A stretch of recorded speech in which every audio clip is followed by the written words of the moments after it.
So there used to be a lot of flowers here, and then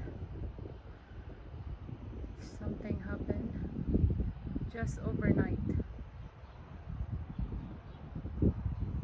I thought this is a deer resistant, but it's not. I'll show you the proof.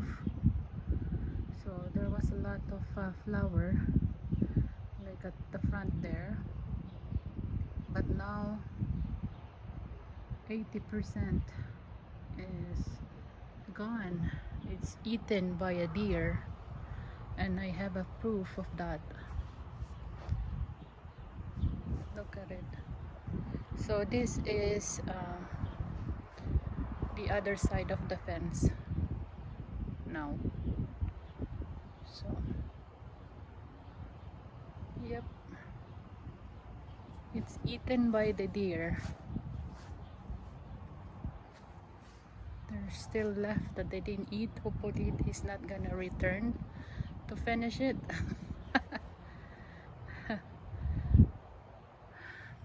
Yeah, that is the update of this Clematis Ville de Leon.